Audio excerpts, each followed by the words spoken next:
नाजरीन, इस वक्त हम उस जाए वकूआ पर मौजूद हैं जहां पर दरिंदा सिफ्त मुलजिम ने एक 13 साल बच्चे को दरिंदगी का निशाना बनाने के बाद कत्ल किया और कत्ल करने के बाद ठीक बिल्कुल हमारे अकब में लाश को यहाँ फेंक दिया। 2 रोज तक लाश यहाँ पर पड़ी रही, जिसका हाल बहुत ही बुरा हो चुका था।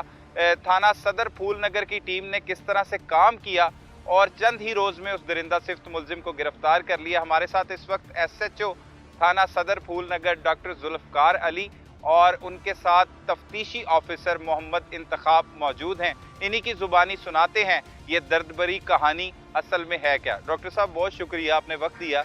इतना इंतहाई अफसोसनाक वाकया पेश आया और ज़िला कसूर में ही एक बार फिर एक दरिंदगी का वाकया पेश आया, जिसमें दरिंदे ने बच्चे को पहले अपनी दरिंदगी का निशाना बनाया और फिर उसे कत्ल करके लाश को फेंक दिया। असल में तफ्तीश का आगाज़ तो यहीं से किया होगा। इतला मिली, किस तरह से तफ्तीश का आगाज़ किया और फिर आखिर मुलजिम तक कैसे पहुंचे? 21 अक्टूबर 2023 को हमें इतला मिलती है इवनिंग टाइम पे कि डेड बॉडी खेतों में मिली है। हम इमीडिएटली अप्रोच करते हैं क्राइम सीन को। क्राइम सीन पे आते हैं तो 13-14 साल अली हसन की डेड बॉडी यहाँ पे पड़ी है, जो कि 2 दिन पहले मिस हुआ था। यहीं पे पड़ी है? बिल्कुल जी, ये इस खेत के अंदर। जी अच्छा, बिल्कुल। खेत के अंदर पड़ी। हाँ जी, हम यहाँ पे आए हैं। इंतखाब साहब जो तफ्तीशी ऑफिसर हैं, इनकी हमने ड्यूटी लगा दी कि आप क्राइम सीन प्रोसेस करवाएंगे।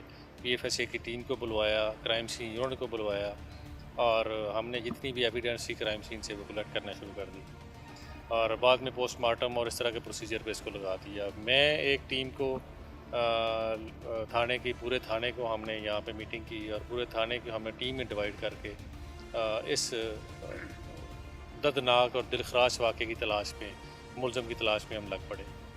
कोई एविडेंस नहीं थी, कोई मौके पे कोई मटेरियल ऐसे हमें को नहीं क्लू मिला जिसकी वजह से हम मुलज़म की इमीडिएटली निशानदेही कर सकें। सही। अहले इलाका से हमने मीटिंग की, लोग यहाँ के बड़े अच्छे हैं, बड़े कोऑपरेटिव हैं, उन्होंने पुलिस के साथ बड़ा तावन किया और जितने भी सस्पेक्ट थे सब की हमें निशानदेही की कि फ़लाँ बंदा इस कमाश का हो सकता है, फ़लाँ हो सकता है, फ़लाँ हो सकता है। हमने तकरीबन 15 लोगों को इंटरोगेट किया। 15 लोगों को हमने इस इंटरोगेट किया जो इन वाकयात में पहले मुलव्विस रह चुके होते हैं या मशकूक होते हैं, मुश्तबा, जिन्हें पुलिस कहती जिनकी है। टेंडेंसी है, पीडोफाइल जिनकी सही हैबिट्स हैं, वो जिनको बच्चे अट्रैक्ट करते हैं सेक्सुअली, इस तरह के इस कुमाश के लड़कों को हमने सही। इसमें इंटरोगेट किया। ठीक। उसके बाद हमने CCTV फुटेज के लिए एक टीम बना दी ताकि वो जितनी भी IT रिलेटेड इन्फॉर्मेशन है, CDR एनालिसिस है और जियो फेंसिंग है और CCTV फुटेज जितने भी इलाके के तमाम हमने अपने कब्जे में ले ली। और एक कैमरा जो है यहाँ पे एक लोकल बेकरी है, वहाँ से हमें मिला कि बच्चा तकरीबन इवनिंग में 7:20 पे उस बेकरी पे जाता है और बेकरी से एक जूस लेके पीता है। सही। और एक बंदे के साथ बड़ा फेमिलियर है, वो बड़ा उससे गॉसिप कर रहा है, बड़ा इजी कंफर्ट जोन में उसके साथ। हमने उस बेकरी में ही? बेकरी का कैशियर था वो लड़का। अच्छा, उसके साथ है, मतलब फ्रैंकली हमने उसके पूछा, उसने कहा जी मुझे नहीं पता, मेरे पास रूटीन में आया तो बस ये वो। लेकिन हमने उसको माइन्यूटली ऑब्ज़र्व किया तो हमें पता चला कि वो उस बच्चे से पैसे नहीं ले रहा। अच्छा। वो हमें थोड़ी सी इस पर डाउट क्रिएट हुआ कि बच्चे से पैसे क्यों नहीं ले रहा। उससे हमने पूछा, उन्होंने कहा वो मैं जल्दी में बिज़ी था, मैं भूल गया हूँ, उसने मुझे पैसे नहीं दिए, मुझे पता नहीं चला। लेकिन जब हमने ह्यूमन इंटेलिजेंस बेस पे जो इन्फॉर्मेशन इकट्ठी की तो हमें पता चला बच्चा तो इसके पास अक्सर आता है, अक्सर इसके पास देखा गया है, अक्सर इसके पास बड़ा इंटीमेट है, बड़ा वो फ्रैंक है। और जब उससे हमने दोबारा इंटरोगेट किया तो उसने पार्शली तस्लीम करना शुरू कर दिया कि मेरा बच्चे के साथ ताल्लुक़ है।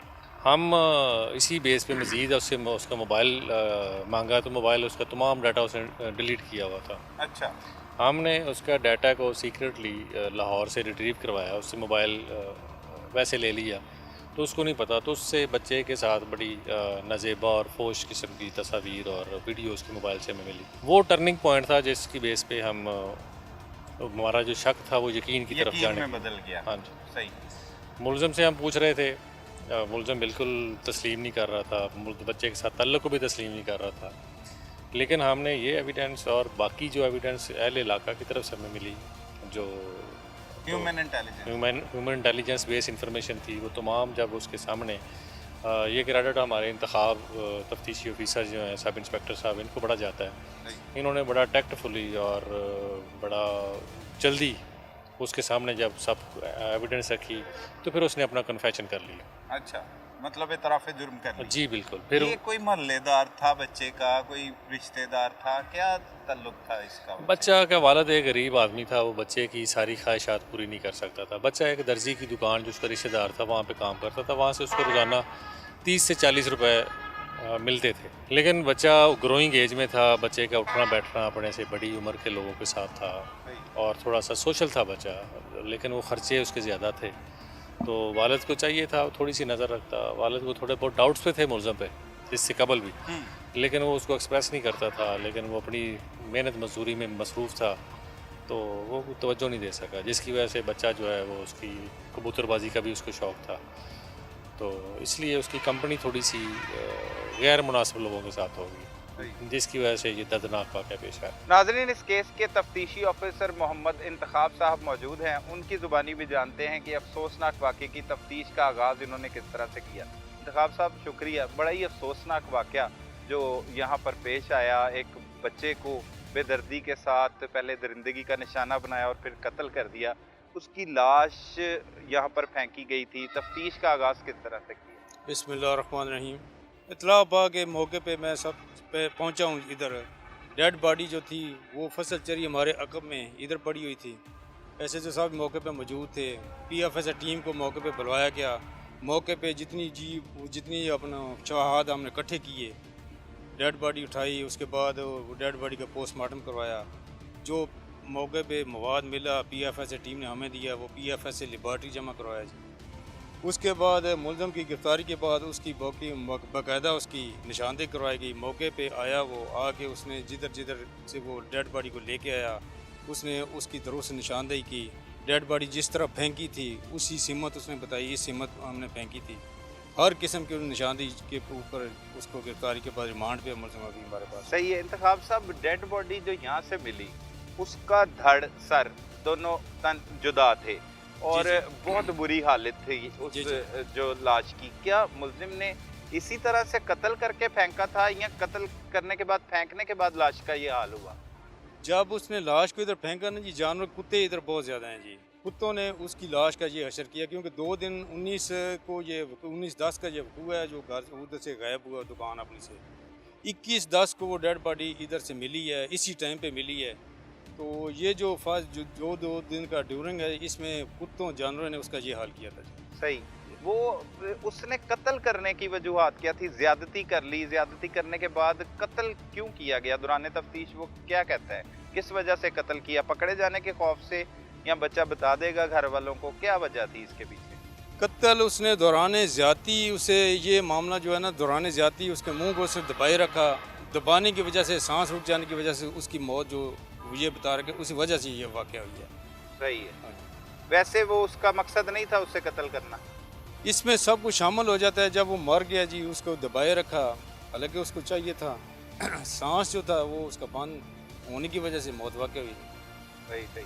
तो मुख्तलिफ पहलुओं पर तफ्तीश करती है पुलिस जब भी आती है, तो क्या क्या उस वक्त जब आप जाए वकूआ पर मौजूद थे, क्या कुछ चल रहा था दिमाग में, जहन में?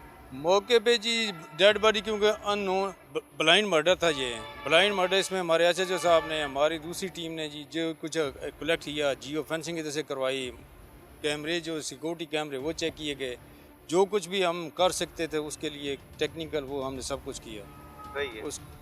फिर उसको ट्रेस कर लिया। और ये कत्ल यहाँ पे कितनी दूर हुआ और डेड बॉडी उसके कितने फासले पर, कितने किलोमीटर, 1 किलोमीटर, 500 मीटर, कितना फासला होगा? ये तकरीबन यहाँ से 5 एकड़ के फासले पर जो है ना अड्डा दीनानाथ है, वहाँ अड्डे पे एक क्वार्टर है जी जिसमें वो रहायश पजीर था। ये वकूआ उधर हुआ है, वहाँ से वो डेड बॉडी जब मर गया वो बंदा रात के लेट नाइट इधर फेंक के गया। इधर फेंक के गया। सही है। तो मुलजिम तक पहुँचने में मुश्किलात भी होती हैं काफ़ी, मतलब सारा दिन काम किस तरह से फिर वर्क करते रहे टीम के साथ मिलके?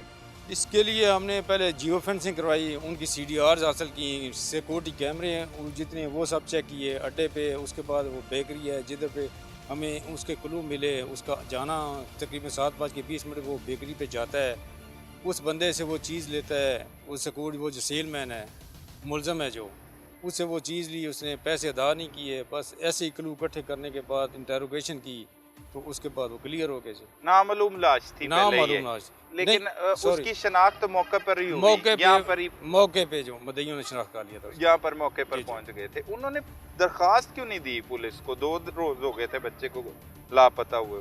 ये तो उन पे डिपेंड करता है जी। अभी वो अपने तौर पे ढूंढते रहे हैं जी, लेकिन दरख्वास्त उन्होंने नहीं दी। लोग हैं अभी सादा ऐसे, वो अपने तौर पे तलाश करते रहे हैं।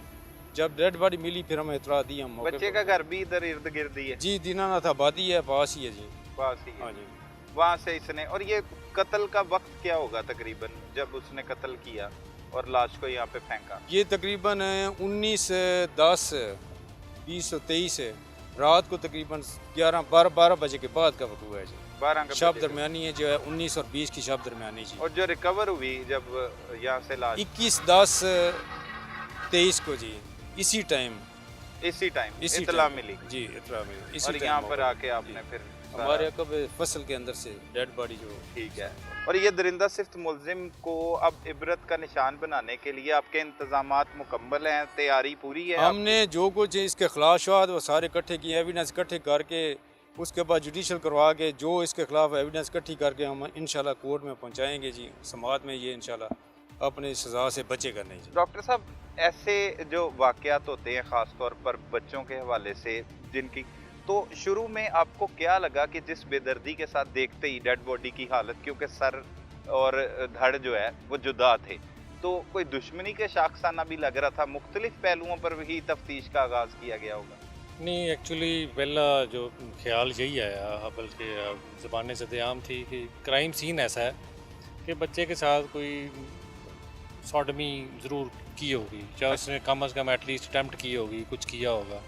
क्योंकि फसल के अंदर से एक बच्चे की नाश मिलना और कोई फायर वगैरह उस पर ना लगे होना, ये इस चीज़ की गमाजी थी कि कोई ना कोई गड़बड़ा। सही। तो ये बड़ा चैलेंजिंग केस था, बड़ा था। हमारे डिस्ट्रिक्ट पुलिस ऑफिसर कसूर तारक अजीज सिंधु साहब, वो 3 दफ़ा आए हमारे पास थाने में इस केस की इंटरोगेशन मुलज़मों की करने के लिए, इस केस का फॉलो अप लेने के लिए। वो ख़ुद जो मकतूल है उसकी फ़ैमिली के पास गए, उनको दिलासा दिया कि इंशाल्लाह, और हमें उन्होंने कहा आप लोगों के ज़िम्मे कोई काम नहीं है, यही आप काम करना है। सिर्फ़ और सिर्फ इस जो फिनिक्स रिडल है इसको सॉल्व करें, इस मुझे कातिल हर सूरत में तलाश करके दें। क्योंकि उनके सीनियर ऑफिसर्स हमारे आरपीओ साहब, आईजी साहब फॉलो अप ले रहे थे, क्योंकि ये बड़ा दिलखराश वाक़या था। एक बच्चे का कत्ल और ज़्यादती के बाद कत्ल, इससे दर्दनाक वाक़या हो नहीं सकता। बहुत शुक्रिया डॉक्टर साहब, thank you very much. Thank you.